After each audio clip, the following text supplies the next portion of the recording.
School में जाके दीवालों पे दम मारना, नकल को ऐसे डैमेज करके रखा था स्टार्टिंग से ही। रिंग तक नहीं था हमारे पास ट्रेनिंग के लिए, रिंग की भी सुविधा नहीं थी।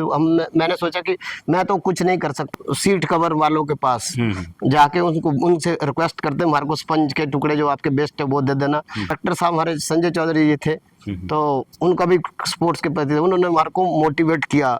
सर्विसेज या हरियाणा या किसी यूपी के प्लेयर्स वो चद्दर डाल के सो जाता था, कल तो मेरे को तुम्हारा टारगेट अगला ओलंपिक एशियन गेम्स है अभी जो आने वाला है।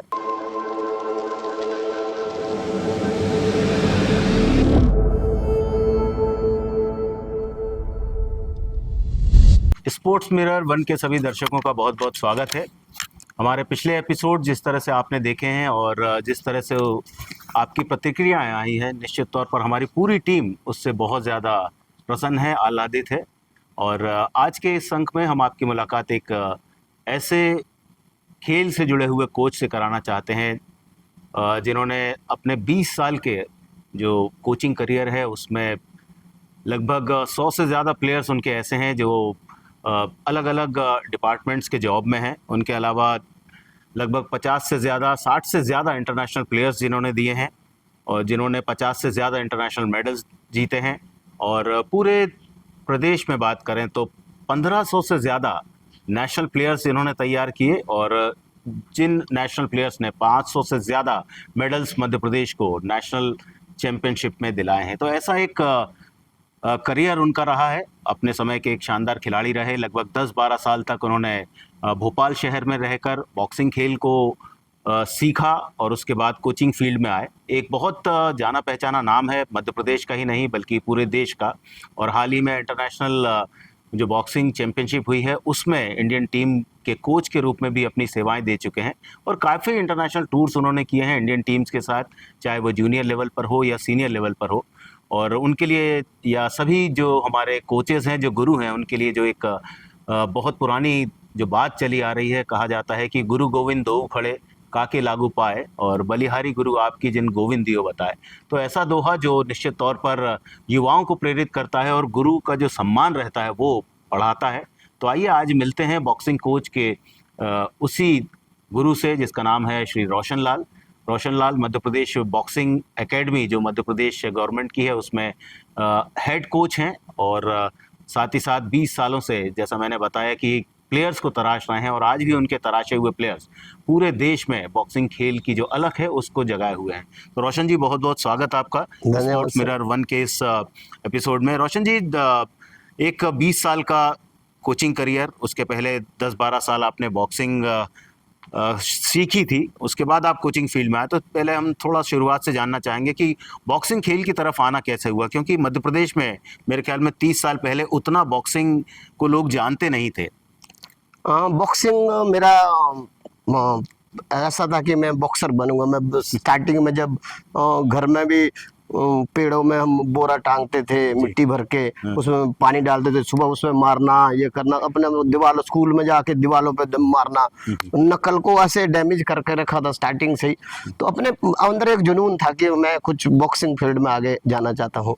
तो फिर मैं शिमला शहर में आके थोड़ा सा बॉक्सिंग सीखा। फिर वो ज्यादा देर नहीं चले, वो लड़ाई की तरफ कन्वर्ट होते गया। तो सीखते थे बॉक्सिंग तो कई दूसरी जगह यूज हो रहे थे। फिर मेरे माँ मामी मेरे को मध्य प्रदेश में ले आए, भोपाल में। तो मैं 12th क्लास यहाँ से पढ़ी, फिर यहीं बगल में स्टेडियम था मॉडल के बगल में, तो यहाँ पे ज्वाइन करे। यहाँ पे हमारे गुरु जयवीर सिंह जी थे, उनके पास हम बॉक्सिंग सीखते थे। फिर वहाँ उनके साथ सीखते सीखते फिर मध्य प्रदेश से खेलना शुरू किया।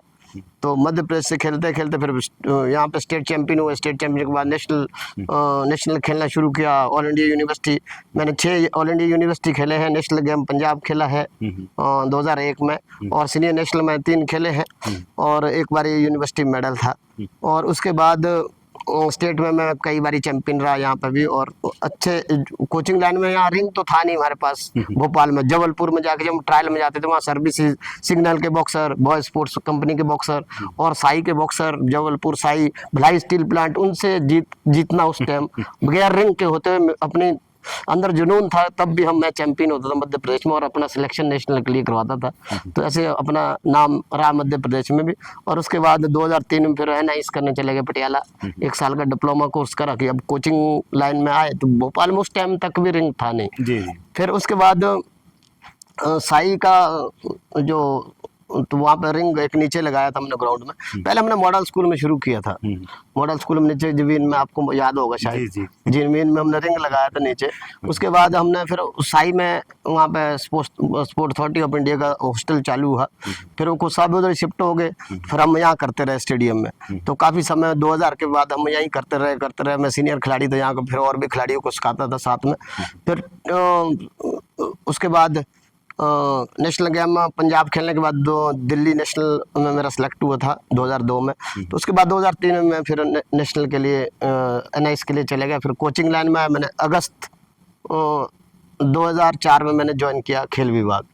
फिर खेल विभाग में कोचिंग शुरू करी। कोचिंग शुरू करने के बाद ऐसा था कि भी कैसे कुछ खिलाड़ी बने अपने आप से। तो स्टार्टिंग में करे पहले स्कूलों में शुरू किया। उस टाइम में 7 स्कूलों में बॉक्सिंग करवाता था भोपाल शहर में। यहाँ से पहले मैं सुबह स्टेडियम में खुला रोड पर रहता था, वहाँ से आता था सुबह स्टेडियम 5 बजे, यहाँ का सेशन लेके फिर मैं यहाँ से जाता था भैरागढ़। 2 स्कूल वहाँ थे, मिठी गोविंद राम स्कूल और एक बगल में नवनीत गर्ल्स स्कूल, वहाँ सिखाता था।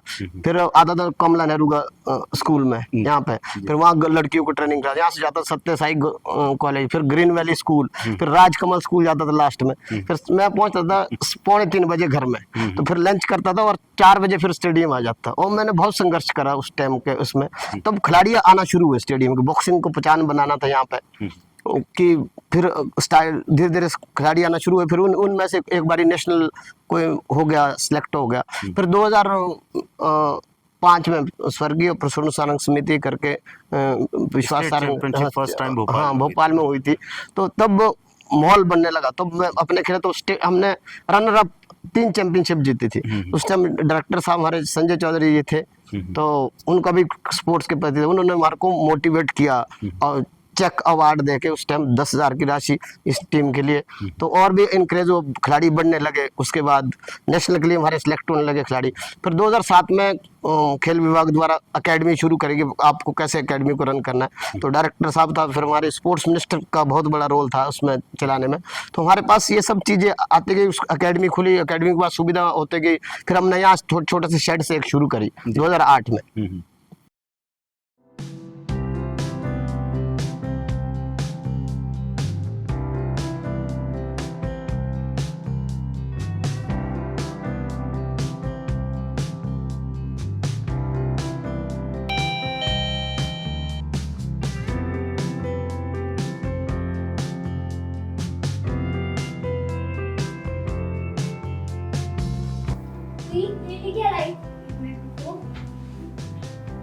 Ebro toner powder, Ebro hair shampoo, Ebro onion hair oil, ये मेरे लिए भी लेके उसका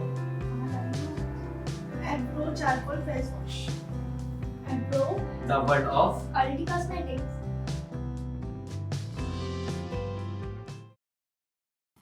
दो 2008 ओलंपिक के बाद फिर हमने हमारे नेशनल मेडल आना शुरू हो गए थे। नेशनल चैंपियन शुरू हो गए थे। कृष्णा थापा आपको मालूम होगा, बेस्ट बॉक्सर उस टाइम जूनियर लेवल पे। फिर सीनियर लेवल 2009 में मैं इंटरनेशनल लेवल पे टीम ले जाना शुरू कर दिया, क्योंकि इतने खिलाड़ी नेशनल में जा रहे थे और इंटरनेशनल में खिलाड़ी जाना शुरू। उसी टीम में मेरे 2 खिलाड़ी थे उस टाइम में। वो कजाकिस्तान स्ताना टीम गई थी पहली टीम में, फर्स्ट इंटरनेशनल बॉक्सिंग टूर्नामेंट में, जिसमें बड़े बड़े खिलाड़ी थे, मैरी कॉम, सरिता, ये भी सब थे। तो इनकी टीम लेके मैं फर्स्ट टाइम गया, पहली बारी था। और मेरे से बड़े बहुत सारे उसमें बड़े भी खिलाड़ी थे मेरी एज से ज़्यादा। तो उस टाइम वो भी एक्सपीरियंस था। वहाँ यहाँ तक पहुँचे हम। उसके बाद फिर अकेडमी का रन शुरू हुआ, फिर अकेडमी से इंटरनेशनल निकलना शुरू हो गया। फिर 2012 में यूथ ओलंपिक, एक ताराचंद सुना होगा अपना नाम, यूथ ओलंपिक खेला है, उसके भी इंटरनेशनल अच्छे मेडल निकले। तो बहुत सारे ऐसे हमारे पास मेडलिस्ट थे जिनका आशा रोका वर्ल्ड में उसने नाम किया है। और ऐसे जितने भी बहुत सारे हमारे बॉक्सर लड़कियों में बहुत ज़्यादा निकले, पूर्णिमा राजपूत, सरिता सिंह तोमर, इस तरह के बहुत सारे जो नाम है, श्रुति यादव है, दिव्या पवार है, जिज्ञासा राजपूत है। इस तरह हमारे पास बहुत सारे भी अंजलि को देख ही रहे आप, जी, जी। पीछे वर्ल्ड कप में भी आपका उसका सिल्वर मेडल था। और इससे पहले अभी हमारे पास साथ एक जसरीत गया था अभी जूनियर टीम में, अभी जस्ट जो मेरे साथ वहाँ गया था Abu Dhabi junior Asian team में। तो ऐसे हमारे बहुत सारे जब 64 इंटरनेशनल प्लेयर, वैसे भागीदारी तो हमारे 100 से ऊपर हो चुकी है जी, जी। इंटरनेशनल में 100 113 या 14 भागीदारी हो चुके हैं। पर वो रिपीट करते 2-2 3-3 बार जो प्लेयर जी, जाता जी। है तो उनका इस तरह से काउंटिंग एक ही हो जाती है। काउंटिंग एक ही होती है। जी। इसलिए 64 प्लेयर हमारे एकेडमी से निकल चुके, वर्ल्ड चैंपियनशिप भी खेल चुके। तो हमारा टारगेट अगला ओलंपिक एशियन गेम्स है अभी जो आने वाला है। तो एक बात जो मैंने पूछी थी उसका जिस तरह से एक बहुत ही विस्तार से जवाब दिया, हालांकि इतना विस्तार नहीं क्योंकि 20 साल के करियर को 2-5 मिनट में बता देना बहुत ही चुनौतीपूर्ण काम रहता है, क्योंकि आमतौर पर कोचेस के बारे में कहा जाता है कि वो जैसे जैसे कोचिंग फील्ड में आते हैं तो उनका जो बोलने का अंदाज़ है वो बहुत ज़्यादा बढ़ता है, क्योंकि निरंतर हर खिलाड़ी पर निगाह रखनी पड़ती है। और जैसा उन्होंने रोशन जी ने कहा, शुरुआत में जो बॉक्सिंग किया करते थे और जो टर्न हो गए थे एक तरह से, वो बॉक्सिंग सीखना और बॉक्सिंग में अपने आप को ये जताना कि मैं बहुत अच्छी तरह से बॉक्सिंग कर सकता हूँ, तो वो लड़ाई की तरफ थोड़ा सा रुझान हो गया था। तो उन्होंने अपने आप को किस तरह से चेंज किया, ये उनकी कहानी आपके सामने आई कि आपको अपनी जो शक्ति है उसको यदि आप किसी स्पोर्ट्स के द्वारा आगे बढ़ाएंगे तो वो शायद आपके करियर के लिए बहुत अच्छा होगा। और ये करियर उन्होंने अपना बनाया, पिछले 20 सालों से मध्य प्रदेश में प्लेयर्स को तराश रहे हैं और 1500 से ज़्यादा नेशनल प्लेयर्स जिन्होंने तैयार किए और लगातार अभी वो तैयार हो भी रहे हैं। रोशन जी, ये तो हुई बात कि आपने किस तरह से बॉक्सिंग शुरुआत की और किस तरह से कोचिंग फील्ड में आए। तो बॉक्सिंग खेलना और उसके बाद एक युवा खिलाड़ी का, मेरे ख्याल में 25-26 साल की उम्र में जब आपने NIS किया तो वो दौर जो रहता है, आमतौर पर प्लेयर जो उसका करियर रहता है वो 30-32 साल तक तो खेलता ही है, लेकिन आपने कैसे कोचिंग फील्ड की तरफ आना स्वीकार किया, कि कैसे उस तरफ आए आप? कोचिंग फील्ड पे अपना सा था कि जब अपने को इस रिजल्ट, अपने पास सुविधा नहीं थी उस टाइम जी, की, जी। रिंग तक नहीं था हमारे पास, ट्रेनिंग के लिए रिंग की भी सुविधा नहीं थी। मैंने सोचा कि मैं तो कुछ नहीं कर सकता, शायद मैं कोचिंग लाइन में आके अच्छे खिलाड़ी को निकाल सकता हूँ, कि अंदर अपने अंदर वो एबिलिटी है। तो अंदर थी वो, मैंने देखता था जब मैं सीनियर प्लेयर था, नए को तैयार करना, उसके अंदर भी एबिलिटी कुछ पहले मैं तैयार कर चुका था। NIS से पहले कुछ खिलाड़ी ऐसे बटालियन से, मेरे पास 7 खिलाड़ी आते थे, मैं बटालियन में जाता, वहाँ से पुलिस में भर्ती होने के लिए आते थे, मैं उनको बॉक्सिंग करवाता था। वो भी अच्छे मुक्के मारने के बाद कुछ तो स्टेट चैंपियन उस टाइम भी हो गए, तो मेरे साथ ही खेलते थे और उनको खिलाता था मैं। तो अच्छे अपना वो था कि फोकस था अपना कि एक कोचिंग। मैं 24 साल की उम्र में था और जिस समय मैं डिप्लोमा कर रहा था सबसे कम उम्र थी मेरी जी, जी। उस बैच में। बाकी सब रेलवे सर्विसेज के सब कोई 34 साल, कोई 40 साल, कोई इस तरह से, कोई 35 साल, कोई 30 साल, सभी अपने बड़े थे। जी, जी, जी।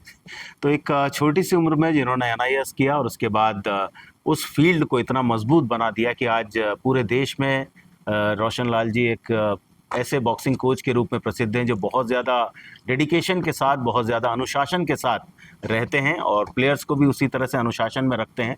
उनके प्लेयर्स से यदि आप मिलेंगे तो वो बहुत ही सम्मान के साथ उनका नाम लेंगे और बताएंगे कि सर ने किस तरह से उनके ऊपर मेहनत की है। ये मेहनत बदस्तूर चल रही है। रोशन जी, जब आपने बताया कि फर्स्ट इवेंट में आप इंटरनेशनल लेवल पर इंडिया टीम के साथ गए तो MC मैरी कॉम, एल सरिता, ये नाम आपने लिए, तो उनके साथ जो अनुभव रहा आपका, क्योंकि आप फर्स्ट टाइम जा रहे थे और वो प्लेयर मेरे ख्याल में पहले भी खेल चुके होंगे इंटरनेशनल लेवल पर, उसके बाद वो लोग जैसे आगे बढ़े, तो क्या उस समय आपने उनके अंदर कुछ ऐसी प्रतिभा देखी थी या टैलेंट देखा था, आपको उम्मीद थी कि ये प्लेयर इतना बड़ा नाम करेंगे? उस टाइम में देखो, मैरी कॉम पहले वर्ल्ड चैंपियनशिप 2006 में वर्ल्ड चैंपियन हो चुकी थी। जी। उसके बाद वो लगातार 2 बार वर्ल्ड चैंपियन थे उस टाइम। उसके बाद सबसे बड़ा नाम तो अपना तब कोचिंग में, जब अपने उसी वेट में अपने खिलाड़ी कृष्ण थापा ने 2009 में जमशेदपुर में उसी के वेट में चैंपियन हुई थी और वो उसी टीम में थी और मैं इसी टीम का कोच था। उस टाइम में पूरे देश में अपना नाम हो चुका था कि कोचिंग लाइन में कोई रोशन लाल कोई कोच है मध्य प्रदेश में। आज भी अभी क्या होता है कि अगर मध्य प्रदेश से बाउट है तो आप पूछते पहले सर्च करते हैं कि आपका प्लेयर कहाँ का है, जबलपुर का है, कहाँ है, किसके पास ट्रेनिंग करता है, बोलो MP बॉक्सिंग एकेडमी में करता है रोशन सर के पास। तो प्लेयर को फिर से साइकोलॉजिकल प्रेशर होना शुरू हो जाता है। यही कारण है, डर के कारण हमारे प्लेयर बहुत ज्यादा एफर्ट लगा के और बहुत ज्यादा एफर्ट लगाने के बाद और जीत के आते हैं और बड़े बड़े खिलाड़ियों को डोमिनेट करते हैं। रेलवे सर्विसेज जैसे गौरव चौहान ने, आप उनने सोचा, उसने जसवीर एशियन मेडलिस्ट था, उसको जी। पहले राउंड में ही नॉकआउट मार दिया था। तो ये तो आपने बात कही कि जो एमपी के प्लेयर्स हैं आज इस पोजीशन में है, जो स्ट्रांग पोजीशन में है, जो एक दबदबा रखते हैं अपना अपने अपोनेंट के विरुद्ध। जब आपके समय की हम बात करते हैं तो उस समय और आज के दौर में जब आप देखते हैं तो कितना अंतर आपको नजर आता उस समय क्या था, मध्य जैसे मेरी बाउट अगर सर्विसेज या हरियाणा या किसी यूपी के प्लेयर वो चद्दर डाल के सो जाता था, कल तो मेरे को आराम से जीतना है। जी। शादी के कार्ड बांटने हैं, ड्रॉप जोन है ना।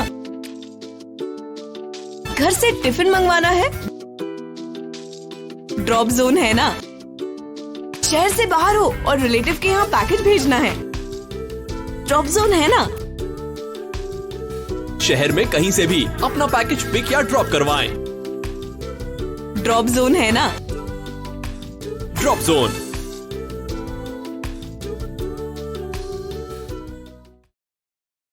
लेकिन आज ये मेरी बोट तो ऐसे, मेरे टप बोट मेरा फर्स्ट बोट जीतता भी था कई बारी, सेकंड बोट मेरे अच्छे खिलाड़ी के जैसे डिंको सिंह के साथ फंस गई एक बार। जी जी।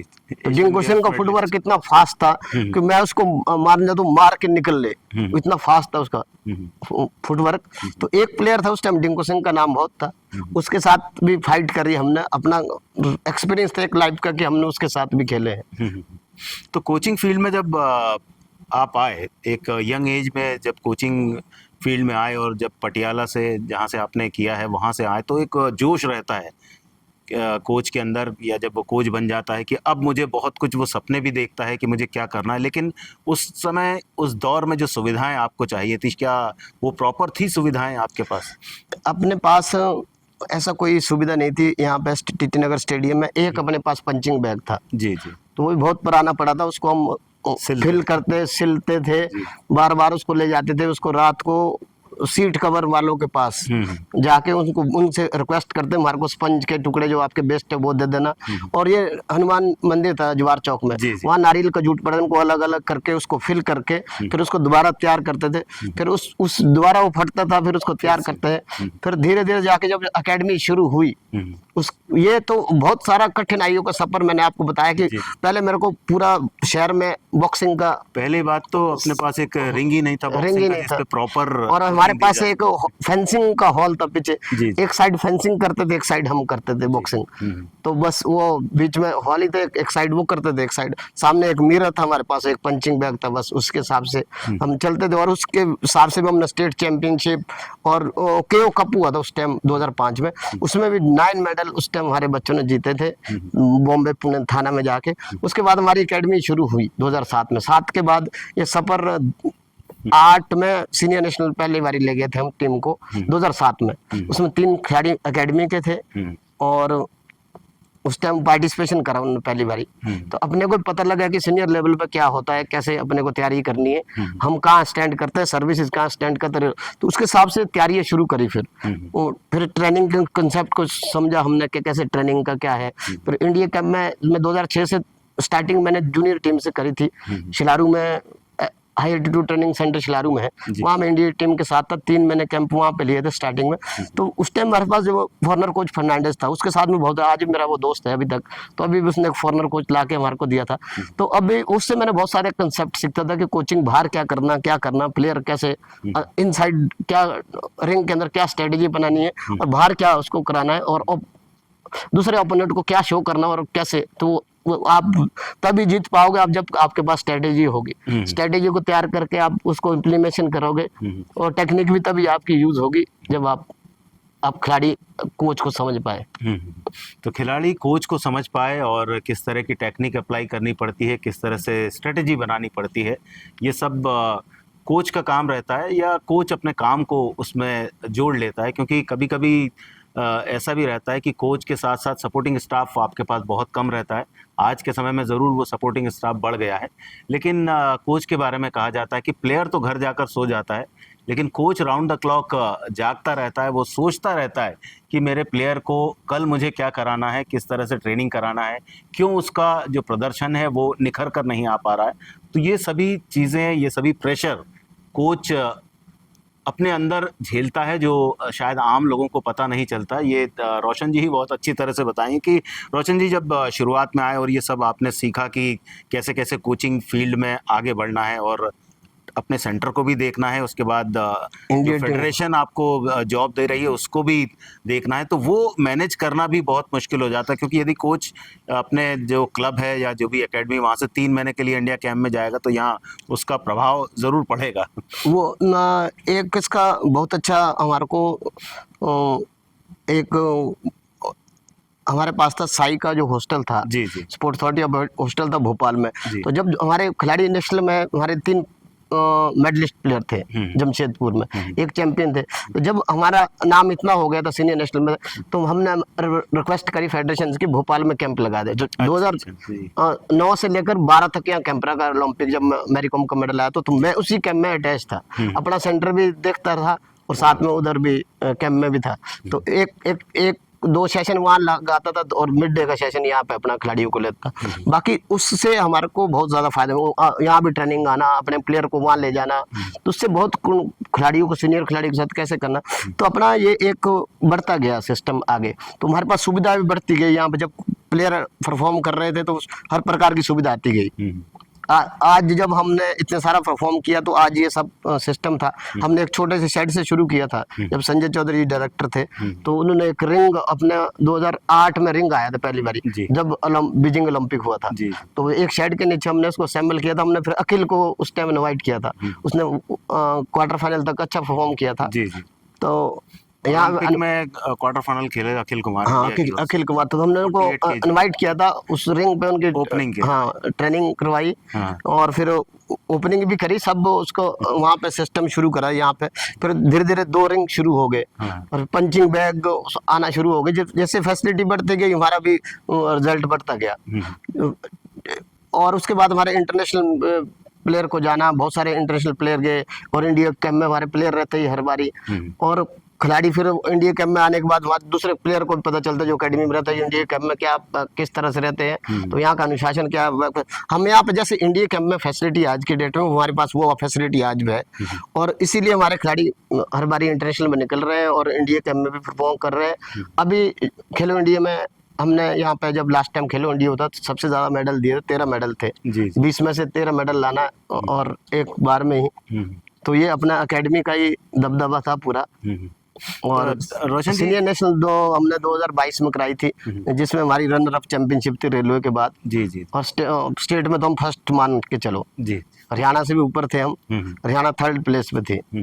तो ये जो एकेडमी की सुविधा मिली और उसके बाद जो रिजल्ट भी आते रहे और निरंतर प्लेयर इंटरनेशनल लेवल पर पहुंच रहे हैं, नेशनल चैंपियनशिप जीत रहे हैं, तो ऐसे समय में क्या जो हमारे प्रदेश के बाहर के जो बच्चे हैं जो बॉक्सिंग सीख रहे हैं, क्या उन्होंने भी अप्रोच किया यहाँ पर ट्रेनिंग लेने के लिए, यहाँ एकेडमी में आने के लिए?